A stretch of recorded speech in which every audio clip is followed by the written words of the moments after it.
This is a split call, 2 5-minute calls, so a 1-minute bell. Honourable David Cunliffe. Thank you, Mr Speaker, and members opposite may be wondering why an Auckland member is taking a call on this bill. And I'd just like to say, my mother brought me up to drink milk. That's dead right. But actually, for my colleagues' information, I'm the drinkers' representative. I actually grew up in the shadow of the Clandyboy milk factory in South Canterbury and worked on farms in that area. And it had some impact, I think it's fair to say, colleague Trevor.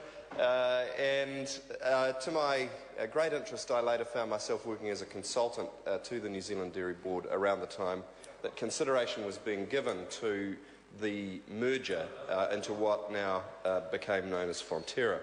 So I have a long-standing interest in these issues, and I'm delighted now as Economic Development spokesperson to be able to make a contribution, a small one, to this debate. Mr Speaker, I'd like to pick up where my colleague, the Honourable David Parker, left off and just address the issues around trading amongst farmers. Now, there is a very fine balance, it seems to us, to be struck between, on the one hand, ensuring that the benefits to farmers, which are considerable, and the benefits to the nation, which are considerable, of the cooperative ownership structure are not gradually unravelled.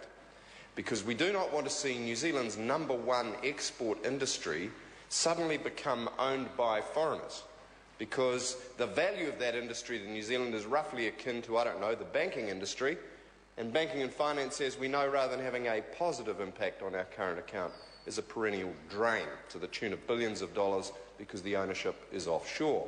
We can't afford, and we absolutely as a country could not afford that to occur with Fonterra. So there's a huge national interest, a long-term national sovereignty interest here, as well as a very tangible and quite proper farmer interest in retaining a long-term cooperative structure. So the question that arises is, do the advantages of the TAF proposal in terms of redemption risk, in terms of permanent capital, and underlying that, the ability of the organisation to draw in outside equity so that it might further invest in the development of consumer products and more advanced nutraceuticals, getting more value out of a bucket of milk, if you like, would that be outweighed by the risks of a gradual erosion of corporate ownership and control? Now, the argument against that risk is that the TAF sets up the trading of units, not full shares, and they don't vote, and that's accepted.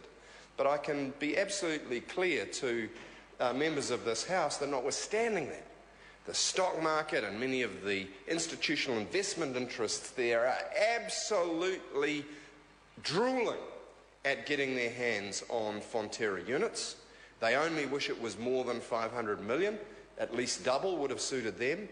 And it's essential in face of that pressure that the balance is retained. And that's why, as my colleagues have said, Labor has been in discussions with Fonterra around a legislated cap on the amount of units. Those discussions have not yet concluded, and for this moment in time, of course, we have no option but to maintain our opposition to this bill, because in its current form it seems to us the risks of a gradual and progressive erosion of farmer ownership and control, and therefore of national sovereignty and long-run national interest, are just too high.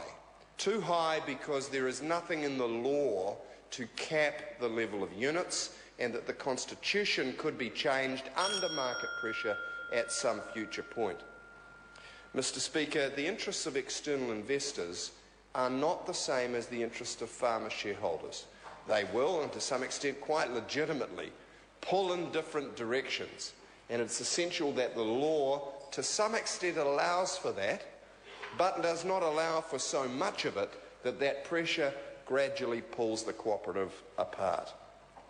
Mr Speaker, there are some significant process issues around this bill to do with the rush and haste with which it was forced through the Select Committee. I want to pay tribute to the work of the committee, but I want to reflect the views of many members from around the House that this bill went through too fast, that farmer submissions and other submissions weren't fully or adequately heard, and they want to recognise that farmers themselves are having some serious second thoughts about aspects of this proposal. Notwithstanding the Shareholders' Council's support, farmers themselves are going to have to vote. That will be quite finely balanced, and we look forward to picking up this debate in the light of that vote. Order. And I wish them Time's well for their expired. deliberations. The question is... Eugenie Sage. Mr Speaker, I rise to take a short call on the Dairy Industry Restructuring Amendment Bill.